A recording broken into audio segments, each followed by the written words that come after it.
तो हम लोग जैसे कि कुछ इमरजेंसी की वजह से मैं कंटिन्यू कर नहीं पाया था लास्ट वीडियो में, तो उसी का एक कंटिन्यूएशन है। हम लोग सेकेंड एक एग्जांपल लेंगे जहाँ पे क्या होगा, यहाँ पे एक रेजिस्टेंस होगा और एक इंडक्टर होगा। ठीक है, एल है। तो इसमें हम लोग क्वालिटी फैक्टर को कैसे रिप्रेजेंट करेंगे? तो क्वालिटी फैक्टर जैसे हम लोग जानते हैं, यहाँ पे क्वालिटी फैक्टर बेसिकली एनर्जी और तुम्हारा जैसे इसको इस तरीके से हम लोग रिप्रेजेंट करने की कोशिश करते हैं। देख लो अच्छे से, क्यू जो लास्ट क्लास में हम लोग डिस्कस किए थे, तो क्यू क्या हो रहा था, एक्सेल अपॉन आर हो रहा था, है ना। अगर मैं ये ऊपर और नीचे में आई से मल्टीप्लाई कर तो सकता हूँ ना, आई से मल्टीप्लाई किया, आई से डिवाइड कर दिया बेसिकली, है ना। तो ये कर सकता हूँ, आई सॉरी हाँ, आई आई इसको मैं आई स्क्वायर से कर रहा हूँ, आई से नहीं, आई स्क्वायर से। ठीक है, तो ये क्या हो जाएगा, ये हो गया मेरा रिएक्टिव पावर। हम लोग पावर में पढ़ चुके हैं, रिएक्टिव, एक्टिव, एक्टिव पावर या अपरेंट पावर, रिएक्टिव पावर, है ना। और ये एक्टिव पावर, ट्रू पावर जो बोलते हैं, और रियल पावर। ठीक है, रियल पावर। तो क्वालिटी फैक्टर का ऐसे भी हम लोग लिख सकते हैं। ठीक है, तो ये एक फॉर्म हो गया, और एक फॉर्म हो सकता है वी वोल्टेज के फॉर्म में लिख सकता हूँ वी स्क्वायर अपॉन एक्सएल, या तो मैं लिख सकता हूँ वी स्क्वायर अपॉन आर, है ना। जो हम लोग जान रहे हैं, ये एक तो पावर का फॉर्मूला होता है और एक फॉर्मूला होता है वी स्क्वायर अपॉन आर, ये भी होता है ना। तो ये वोल्टेज के टर्म्स पे हम लोग इक्वालिटी फैक्टर को रिप्रेजेंट कर रहे हैं, और इसको करंट के में जो तो जिसका वैल्यू मुझे गिवन रहेगा उस हिसाब से हम लोग करेंगे। ठीक है, तो ये भी क्या है, रिएक्टिव, ये भी पावर रिप्रेजेंट करता है, ये भी पावर रिप्रेजेंट करता है ना। मतलब ये भी पावर रिप्रेजेंट कर रहा है, ये भी पावर रिप्रेजेंट कर रहा है। तो क्वालिटी पे इसमें हम लोग क्या कर रहे थे, सीरीज सर्किट में हम लोग क्या किए थे, करंट सेम होता है, इसलिए करंट दोनों में सेम है तो वो भी ऑब्वियसली कट हो जाएगा, है ना। सेम करंट है तो कट हो जाएगा, तो ये इक्वेशन आएगा। और वोल्टेज पैरेलल सर्किट में क्या होता है, इस दोनों के अक्रॉस वोल्टेज क्या होगा, सेम होगा, करंट अलग होगा, वोल्टेज सेम होगा। तो हम लोग क्या करेंगे, पावर जो ये reactive power by real power ले रहे हैं, तो पैरेलल के लिए ये फॉर्मूला यूज करेंगे और सीरीज के लिए ये फॉर्मूला यूज करेंगे। तो यहाँ पे ये फॉर्मूला यूज कर रहे हैं, मतलब V square upon XL, V square upon क्या हो जाएगा, आर। ठीक है, तो V square upon V square क्या हो जाएगा, कैंसिल आउट हो जाएगा, है ना, कैंसिल आउट हो जाएगा। तो कैंसिल आउट हो जाएगा, आर बाई एक्सएल आएगा। तो ये क्या हो रहा है, क्वालिटी फैक्टर उल्टा आ रहा है, किसके, सीरीज सर्किट के। सीरीज में यहाँ एक्सएल बाई आर आया था, यहाँ पे आर बाई एक्सएल आया। ठीक है, तो ऐसे हम लोग क्वालिटी फैक्टर को फाइंड आउट बोल सकते हैं कि क्वालिटी फैक्टर ज्यादा होगा, तो हम लोग बोल सकते हैं कि ऑब्वियसली सर्किट के लिए सही है, वे बेटर सर्किट है। ठीक है, तो अब हम लोग फिर क्वालिटी फैक्टर को समझ लिए। अब हम लोग वापस कहाँ पे जा रहे हैं, जहाँ पे छोड़े थे। कहाँ पे छोड़े थे कि सीरीज आरएलसी सर्किट, उसका क्वालिटी फैक्टर हम लोग फाइंड आउट करेंगे।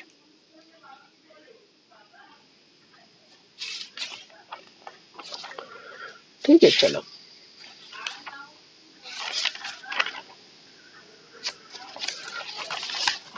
Quality factor of series RLC circuit.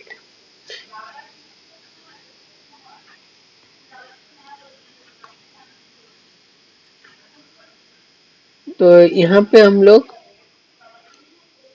Formula लिखेंगे, आरएलसी के लिए फाइंड आउट कर रहे हैं ना, तो 2 पाई इंटू क्या होगा, peak energy stored in one cycle divided by energy dissipated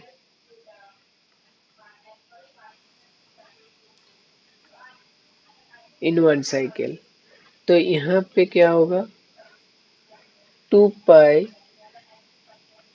peak energy store किसमें, सीरीज एनालिसिस सर्किट में क्या होता है, दोनों ही रहता है, एल भी रहता है और सी भी रहता है।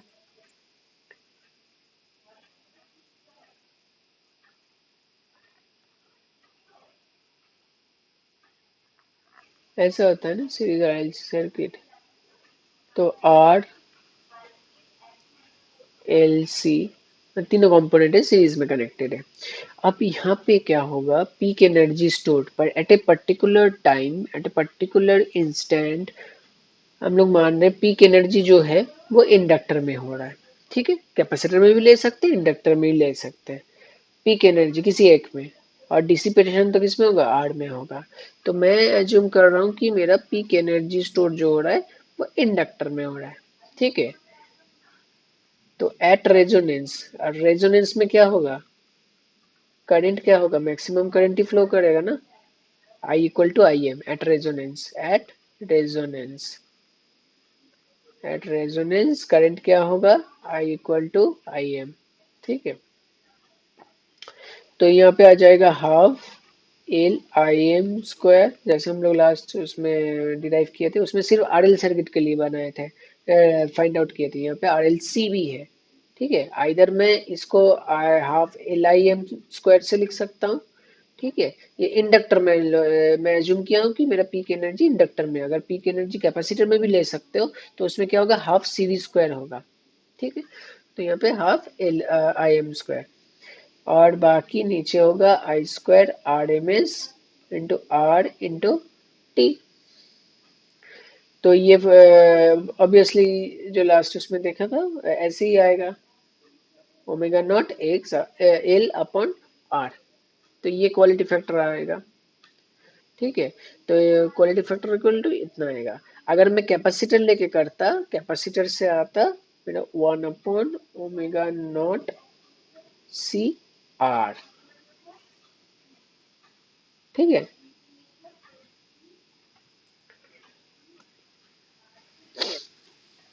तो ये ऐसे आता।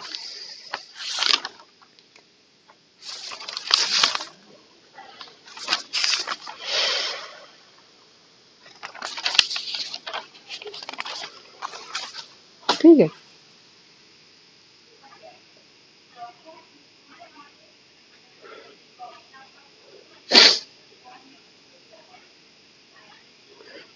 तो एक क्वेश्चन आ सकता है कि ये कैसे आया।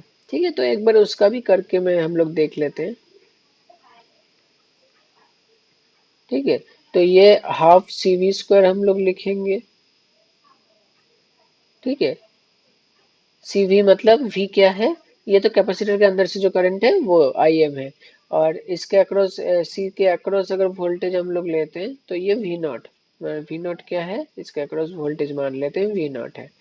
ठीक है, और ये नीचे आ गया तुम्हारा आई स्क्वायर, ये हम लोग ऐसे ही लेते हैं आई आर इंटू टी। ठीक है, तो हाफ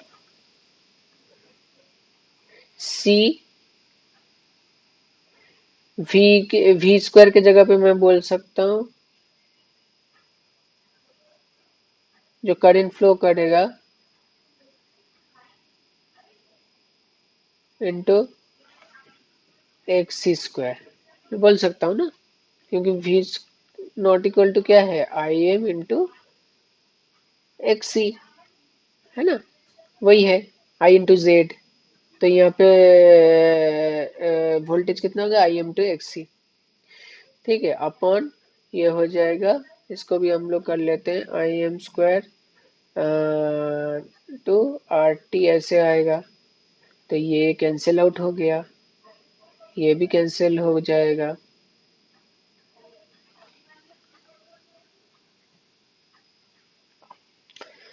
उसके बाद ये क्या हो जाएगा, c, और एक सी स्क्वायर रह गया, एक सी स्क्वायर को हम लोग क्या लिख सकते हैं, ओमेगा स्क्वायर सी स्क्वायर, क्योंकि एक सी क्या होता है, एक सी होता है 1/ओमेगा सी। तो एक सी स्क्वायर क्या होगा, ओमेगा स्क्वायर इंटू सी स्क्वायर। तो एक सी यहाँ पे एक सी कैंसिल आउट हो गया, और नीचे क्या होगा, नीचे आर था, और 1/टी को मैं एफ लिख सकता हूँ। तो यहाँ पे मैं एफ लिख दिया, और यहाँ पे और एक टर्म यहाँ पे 2 पाई भी है, तो 2 पाई भी आ गया। तो 2 पाई एफ क्या होगा, ओमेगा हो जाएगा। तो ये ओमेगा और ये ओमेगा भी कट जाएगा। तो फाइनली क्या आ जाएगा, 1/ओमेगा सी आर। आ गया ना ये। और ओमेगा बेसिकली रेजोनेंट फ्रीक्वेंसी है, तो ओमेगा नॉट कर देते हैं इसको। ठीक है, तो क्लियर हो गया। तो कैसे आता है, तो हम लोग ऐसे डिराइव करके देख लिए, तो कोई कंफ्यूजन नहीं। तो क्यू फैक्टर को अगर हम लोग इंडक्टर को लेके करेंगे तो ये फॉर्मूला आएगा। अगर कैपेसिटर को लेके सॉल्व करेंगे तो ये फॉर्मूला आएगा। लेकिन दोनों दोनों का जो इसको वैल्यू पुट करने के बाद जो वैल्यू आएगा, इसका इसका भी सेम आएगा, तो क्वालिटी फैक्टर होगा। तो दो इक्वेशन से हम लोग इसको क्वालिटी फैक्टर को फाइंड आउट कर सकते हैं सीरीज आरएलसी सर्किट के लिए। ठीक है, अब हम लोग बैंडविड्थ और क्वालिटी फैक्टर का क्या रिलेशन है वो डिराइव करेंगे। ठीक है, बैंडविड्थ, ये असाइनमेंट्स का बहुत सारा क्वेश्चन है। Bandwidth,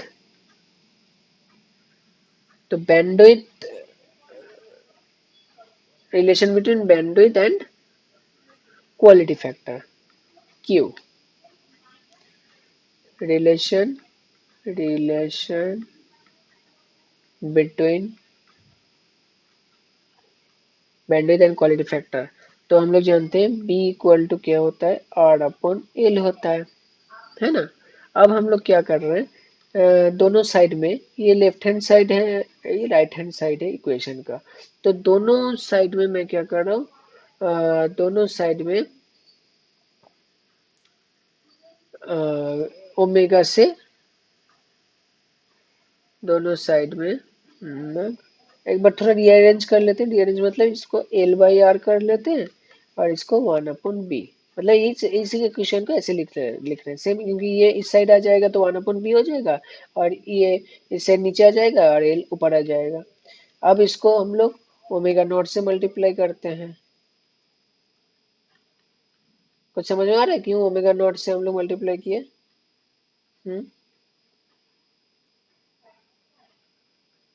multiplying both sides by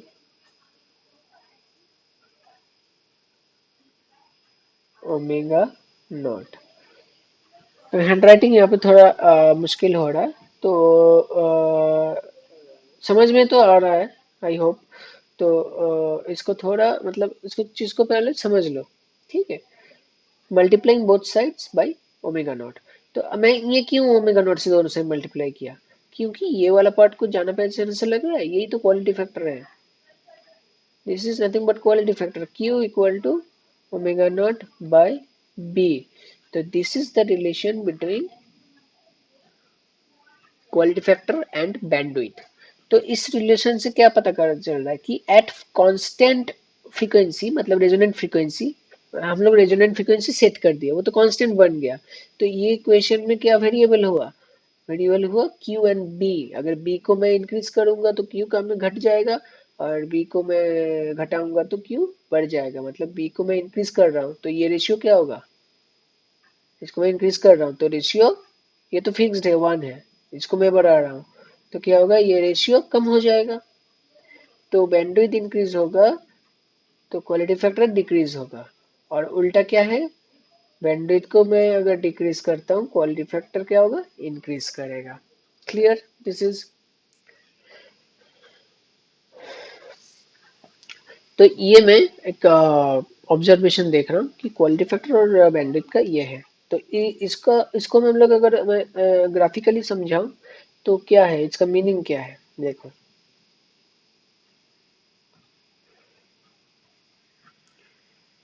जैसे हम लोग प्लॉट किए थे,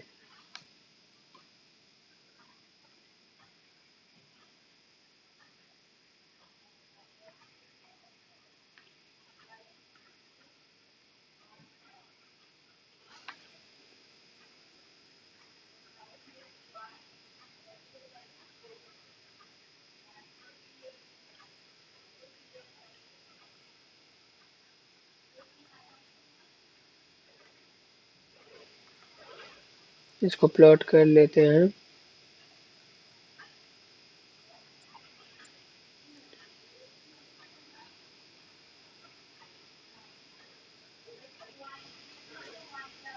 मैं कौन सा क्या ड्रॉ कर रहा हूँ, कौन सा ग्राफ ड्रॉ कर रहा हूँ? वही करंट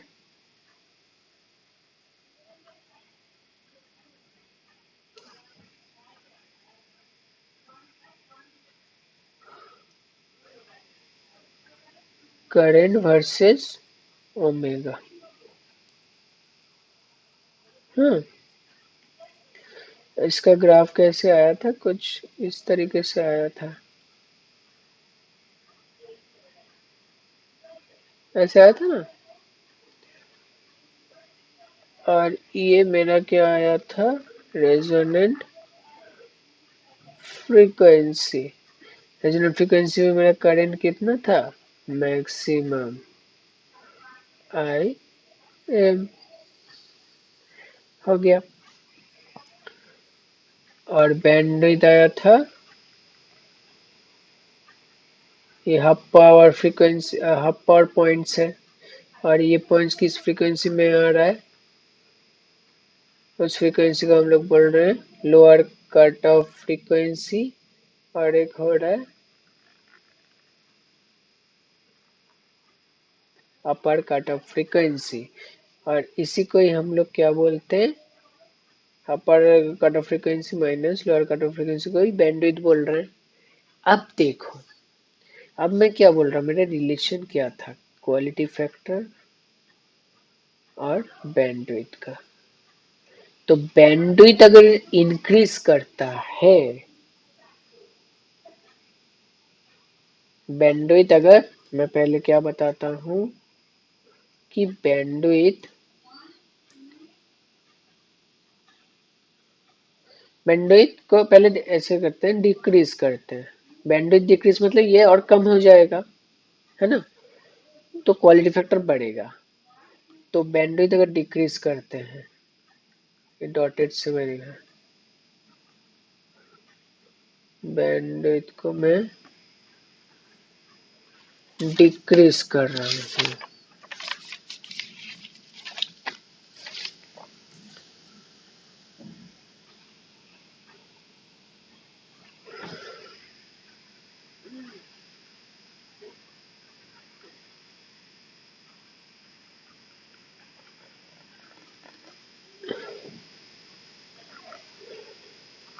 ये क्या हो गया? बैंडविड्थ डिक्रीज हो गया। ये एक पॉइंट, अभी इस कर्व को यहाँ पे कट कर रहा है, यहाँ पे ये हाफ पॉइंट, मतलब इसको मानोगे, सॉरी यहाँ पे नहीं, इसको मानोगे, इसका ये मैक्सिमम हो गया, तो ये मैक्सिमम हो गया अभी इसके लिए, ठीक है। और ये रेजोनेंट फ्रीक्वेंसी को मैं सेम रख रहा हूँ, ठीक है। रेजोनेंट फ्रीक्वेंसी को कांस्टेंट रख रहा हूँ, वही तो कर रहा हूँ ना। इसमें रेजोनेंट फ्रीक्वेंसी तो है नहीं, ये मेरा इक्वेशन था। रेजोनेंट फ्रीक्वेंसी को अगर कांस्टेंट रखता हूँ तभी मैं ये लिख पाऊंगा प्रोपोर्शनल टू इतना, ये कांस्टेंट है। तो मैं बैंडविड्थ को कम कर दे रहा हूँ, तो क्वालिटी फैक्टर ज्यादा होगा, वो मुझे देखना है। यहाँ पे बैंडविड्थ कम हो गया, क्यों? ये अभी ये आई एम है, इसको मैं आई एम वन कर दे रहा हूँ, ये आई एम वन है जो कि आई एम से ज्यादा वैल्यू है। और इसका जो हाफ पावर पॉइंट सब आएगा, तो वो सपोज यहाँ पे आ रहा है, स्ट्रेट लाइन होगा, ठीक है। कहाँ पे इंटरसेक्ट हो रहा है? यहाँ पे और यहाँ पे, तो ऑब्वियसली इसका बैंडविड्थ क्या होगा? कम हो रहा है ना।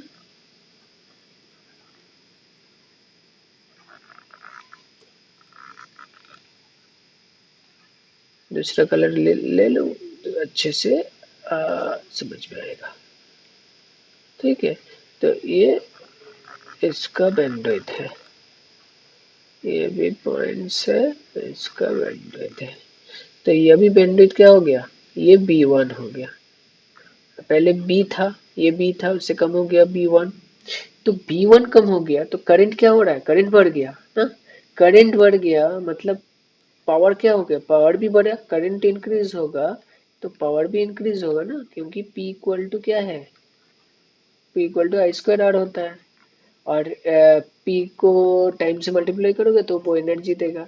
तो सिग्नल का मतलब एनर्जी ज्यादा हो रहा है, तो एनर्जी ज्यादा हो रहा है मतलब एनर्जी स्टोर भी ज्यादा होगा, तो वो क्या होगा, तो वो क्वालिटी फैक्टर भी ज्यादा होगा।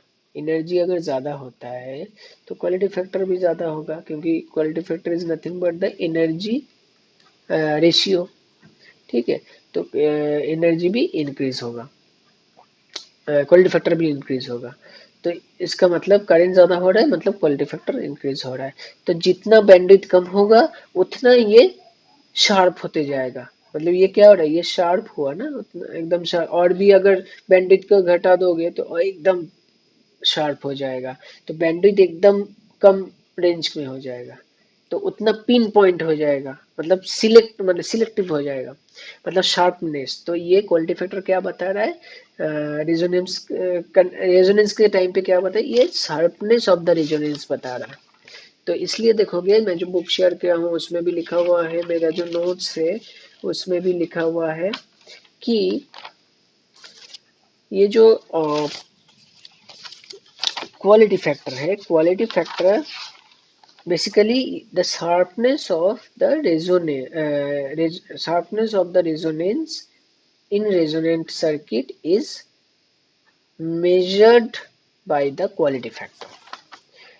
तो शार्पनेस ऑफ द रेजोनेंस ये बताता है, क्वालिटी फैक्टर क्या बता रहा है, शार्पनेस ऑफ द रेजोनेंस।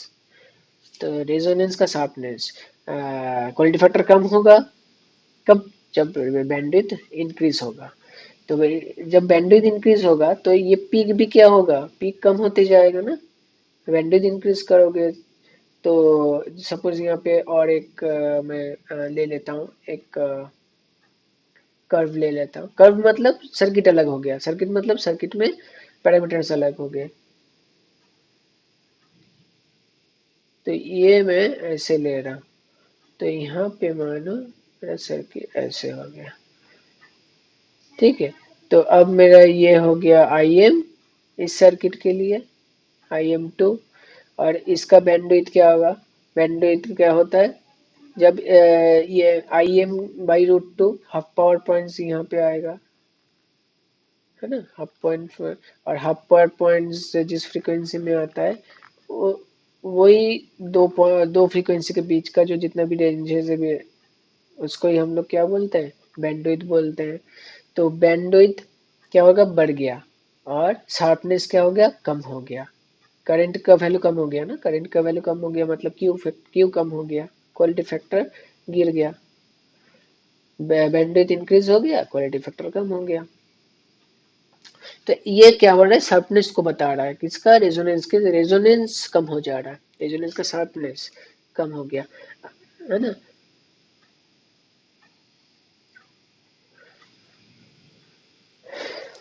मतलब पहले ये अच्छे से, मतलब इस पॉइंट में क्या हो रहा है, कुछ ही फ्रीक्वेंसी, ये सब फ्रीक्वेंसी के लिए ये मतलब ये फ्रीक्वेंसी रेंज में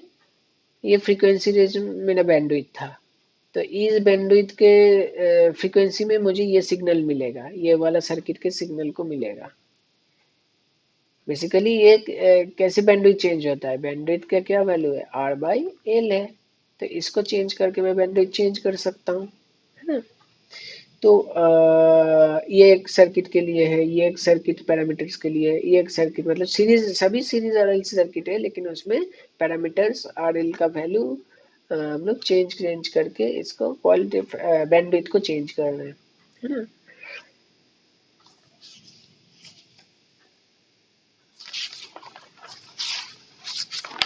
ठीक है, तो इसको और थोड़ा मैं इसको ऐसे इसका एप्लीकेशन में से बता सकता हूँ कि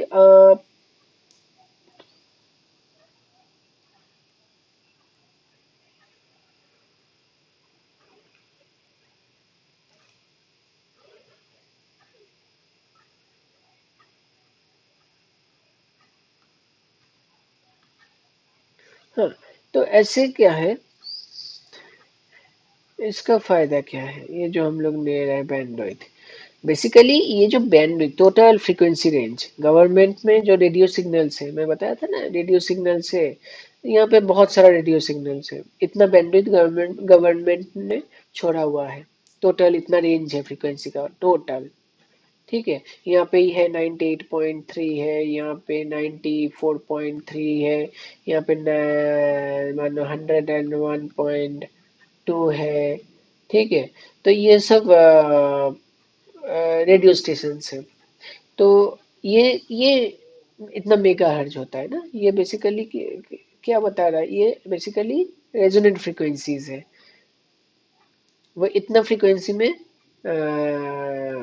मतलब जो सिग्नल को भेज रहा है। तो मेरे जो रेडियो है, रेडियो में जो आरएलसी सर्किट है, उससे मुझे ये सिग्नल को अगर पकड़ना है तो उसको ट्यून करना पड़ेगा इस फ्रीक्वेंसी में। अगर इसको सिग्नल को पकड़ना है तो 98.3 में ट्यून करना है। ठीक है, तो इसका मतलब क्या है कि जो मेरा बैंडविड्थ कम रखना ही सबसे बेहतर है। अगर बैंडविड्थ अगर ज्यादा होगा, अगर बहुत मतलब बैंडविड्थ नहीं, तो एक कितना मैक्सिमम इतना ही, 3 ही आ पाएगा मुश्किल से, ज्यादा हम लोग रेडियो सिग्नल्स नहीं दे पाएंगे। ठीक है, तो यहाँ पे तो इतने बस 3 ही तो नहीं है, बहुत सारे रेडियो सिग्नल्स है, मेरे रेडियो स्टेशन है। बिग एफएम है, रेडियो सिटी है, कितना कितना सारा रेडियो स्टेशन है। तो ज्यादा रजिस्ट्रेशन होगा तो ज्यादा रेवेन्यू जनरेट होगा, मतलब ज्यादा बिजनेस होगा। मतलब गवर्नमेंट जो इतना रेंज बेच रहा है, उसको रेडियो सिग्नल्स ने, रेडियो स्टेशन से वो खरीदा हुआ है कि इतना फ्रीक्वेंसी मेरा है, कि इतना फ्रीक्वेंसी मैं छोड़ रहा हूँ, उसमें जो अगर सर्किट को ट्यून करेगा मेरा ऑडियो सिग्नल वो कैच कर लेगा। ठीक है, तो अगर तीन ही, अगर सपोज 3 ही रेडियो स्टेशन है, उससे बेहतर है कि 5-10 रेडियो स्टेशन होगा, तो उसके लिए बैंडविड्थ हर एक का कम कम होना चाहिए। अगर बैंडविड्थ अगर कम नहीं होगा तो एक दूसरे में आ जाएगा, ओवरलैप कर जाएगा। तो जैसे रेडियो इसका 98.3 है, तो इस सिग्नल का ये रेजोनेंट फ्रीक्वेंसी है। ठीक है, और जैसे कि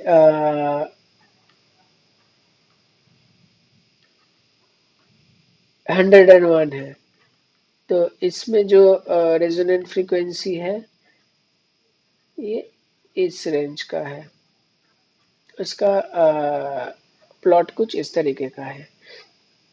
अब मान लो कि मेरे पास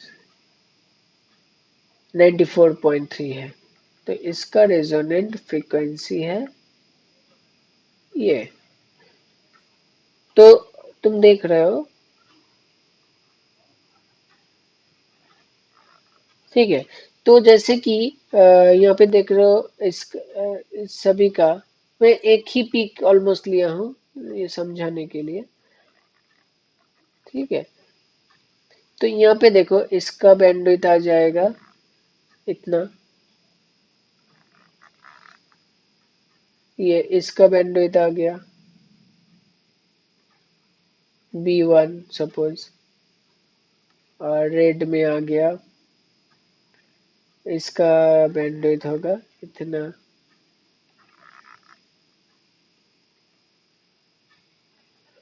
और इसका बैंडविड्थ आ गया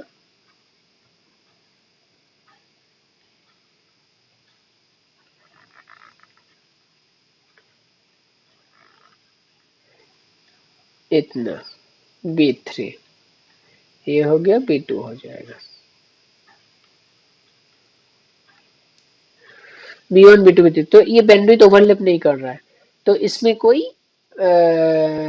एक एक का वॉइस दूसरे में नहीं आएगा।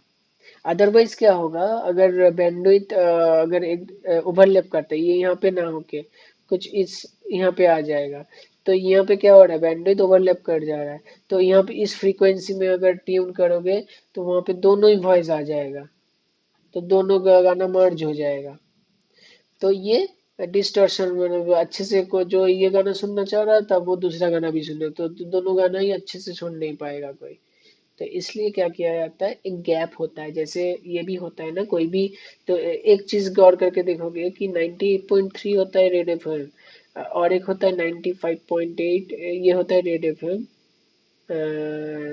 ऐसा कुछ होता है। ये एक चैनल है 95.8, एक होता है 98.3। तो इन दोनों में गैप क्यों है, ये कभी सोचे हो? क्योंकि इसलिए गैप है ताकि इसका बैंडविड्थ इसके बैंडविड्थ से ओवरलैप ना कर पाए। क्योंकि बैंडविड्थ क्या होता है कि उतना इतना तक इसका रेंज है, मतलब रेंज है मतलब कि इस पॉइंट में एकदम क्लियर आ रहा है, लेकिन इसके ये वाला रेंज और इस रेजोनेंट फ्रिक्वेंसी के ये वाला रेंज में ये गाना थोड़ा बहुत आएगा। क्यों आएगा? क्योंकि ये करंट और ये करंट ऑलमोस्ट आसपास है।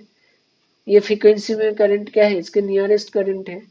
ठीक है, इससे ज्यादा होगा तो कोई इफेक्ट नहीं आएगा, करंट बहुत ही कम हो जाएगा। मतलब current I M by root two क्या होता है, ये वाला पॉइंट में होता है। यहाँ पे जित एक करंट है आई एम, मैक्सिमम करंट है, उसका रूट टू टाइम्स ये वाला करंट है। तो ये यहाँ पे जो भी करंट है वो ऑलमोस्ट इसके आसपास होता है। तो इसलिए इसको एक माना जाता है कि ये बैंडविड्थ है। और इसके आगे जो करंट है वो करंट और भी रिड्यूस हो जा रहा है। तो वो सिग्नल का जो एनर्जी है बहुत ही कम है, तो वो ऑलमोस्ट कोई दिक्कत नहीं देगा। ठीक है, तो इसलिए क्या रहता है कि बैंडविड्थ को हम लोग एक गैप देना चाहिए होता है, अदरवाइज सिग्नल एक दूसरे का ओवरलैप कर जाएगा, और ओवरलैप करेगा तो सिग्नल अच्छे से नहीं आएगा। ठीक है, हो गया, बैंडविड्थ का कॉन्सेप्ट समझ में आ गया क्यों ऐसे हम लोग करते हैं। ठीक है,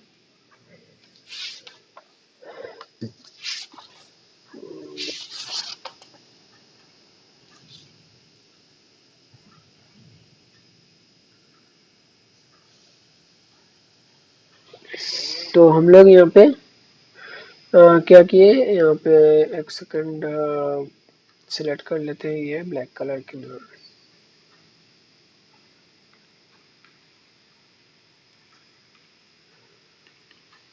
ठीक है, तो यहाँ पे हम लोग देखें कि Q इक्वल टू क्या हुआ, ओमेगा नॉट। ये एक फॉर्मूला था सीरीज, ये सीरीज के लिए है, सब सीरीज आरएलसी सर्किट के लिए।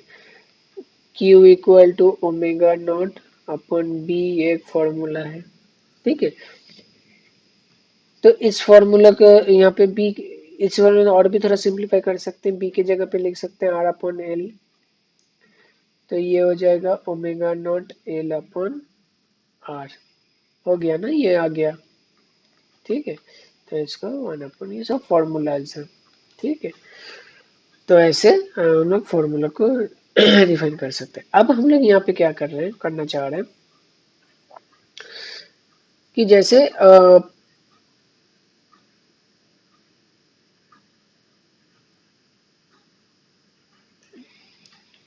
जो अपर कट ऑफ फ्रीक्वेंसी था R upon two L plus square root यहाँ पे R upon two L whole square plus R upon L C, और ओमेगा एल क्या था, R by two L plus,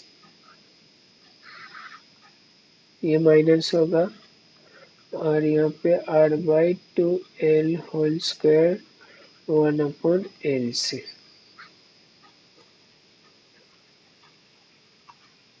ठीक है, तो अब ये जो इक्वेशन है इसको और भी सिंप्लीफाई करना है, और इसको जो ये जो पैरामीटर्स है, ये मतलब ये ओमेगा यू ओमेगा एल को मुझे आर और एल से रिप्रेजेंट नहीं करना है, मुझे क्वालिटी फैक्टर से रिप्रेजेंट करना है।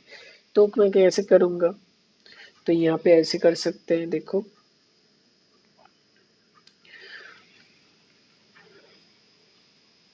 आर को, ये इक्वेशन को मैं ऐसे लिख सकता हूँ, आर बाई टू एल। यहाँ पे एक चीज देखो, हम लोग जानते हैं कि Q इक्वल टू क्या होता है, ओमेगा नॉट बाई बी होता है ना। तो B इक्वल टू क्या लिख सकते हैं, ओमेगा नॉट अपॉन Q। और आर ये भी जानते हैं हम लोग, बी क्या होता है, आर बाई एल बी होता है, आर बाई एल बी होता है। तो आर बाई एल के जगह पे मैं ओमेगा नॉट बाई क्यू लिख सकता हूँ। तो इस इक्वेशन आर बाई एल के जगह पे ओमेगा नॉट बाई क्यू लिख सकता हूँ। तो यहाँ पे ओमेगा नॉट बाई 2q और यहाँ पे आ जाएगा omega not by 2q whole square plus 1 by L C को यहाँ पे आर से मल्टीप्लाई कर रहा हूँ, आर से डिवाइड कर रहा हूँ। ठीक है, तो ये क्या आ जाएगा, ये हो जाएगा, हम लोग जानते हैं कि Q इक्वल टू क्या होता है 1 by omega not R C, ये भी एक फॉर्मूला होता है ना। तो ओमेगा नॉट इंटू क्यू क्या होता है 1 बाई सॉरी आर सी होता है, आर सी होता है। तो यहाँ पे आर सी, ये आर सी इसके जगह पे मैं लिख सकता हूँ 1 by omega not into Q. तो ये हो जाएगा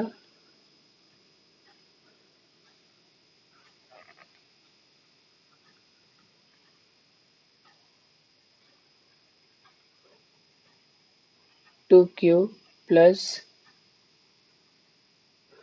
ऊपर आ गया ओमेगा नॉट क्यू है, ओमेगा नॉट क्यू आ जाएगा। और आर बाई एल क्या होता है, आर बाई एल हो जाता है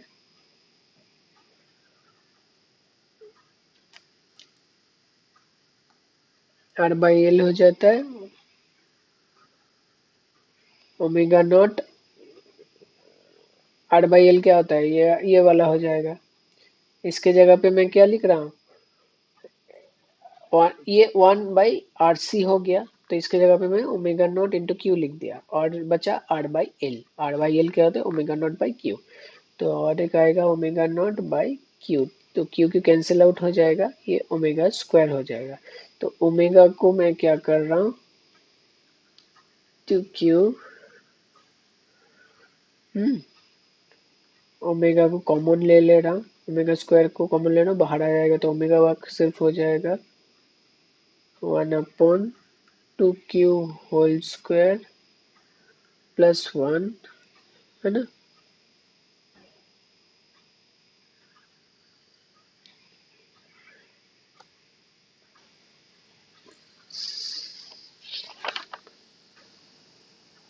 सिमिलरली मेरे नोट्स में देख लेना, ओमेगा एल आ जाएगा omega not root 1+1/2q whole square, यहाँ पे आएगा minus omega not by 2q। ठीक है, ये एक इक्वेशन आया, ये एक इक्वेशन है। ठीक है, अब क्या होगा,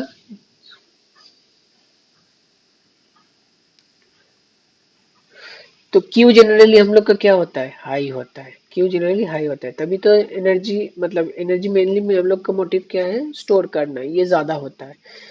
तो ये नेचुरली बहुत ज्यादा होता है सर्किट का। जनरली Q का वैल्यू जो होता है प्रैक्टिकल सर्किट्स में 10 से अधिक होता है। ठीक है, तो यहाँ पे 10 ज्यादा करोगे तो ये रेशियो बहुत ही कम आएगा। तो इसको अप्रोक्सीमेट कर सकते हैं। तो पहले वाला इक्वेशन को मैं लिख सकता हूँ, तो इसको के नीचे वाला पोर्शन बहुत ज्यादा होगा तो ये कम हो जाएगा, है ना।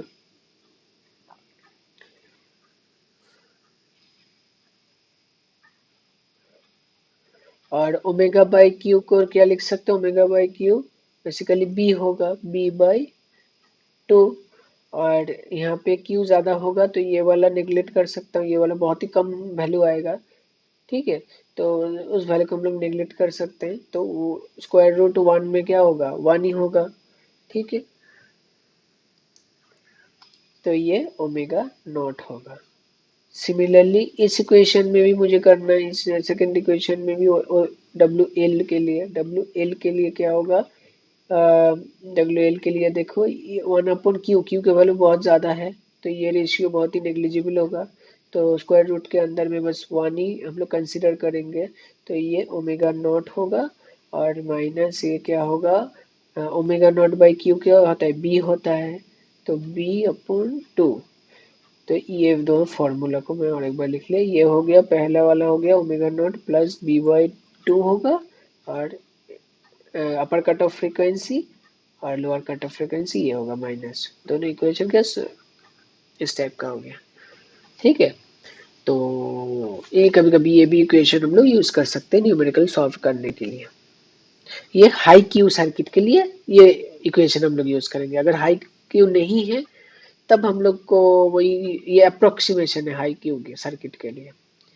तो हाई ये it is only for high quality factor circuit. ठीक है, जहाँ पे क्वालिटी फैक्टर ऑलमोस्ट 10 से ज्यादा होता है, ग्रेटर देन 10, तो ये फॉर्मूला हम लोग यूज कर सकते हैं, तो अप्रोक्सीमेटली वो सही आएगा, हम लोग इक्वेशन इजी हो जाएगा। ठीक है, तो ऐसे हम लोग सॉल्व कर सकते हैं। ठीक है, तो ये था हम लोग का सीरीज सर्किट, यहाँ पे सीरीज सर्किट खत्म होता है। ठीक है, तो उसके बाद पैरेलल सर्किट हम लोग नेक्स्ट वीडियो में पैरेलल सर्किट हम लोग स्टडी करेंगे। तो सीरीज सर्किट ऐसा ही है, सीरीज सर्किट अगर समझ में आ गया तो पैरेलल सर्किट भी सेम तरीके का है, वो भी इजीली समझ में आ जाएगा। ठीक है, तो अभी के लिए यहाँ तक हम लोग रखते हैं।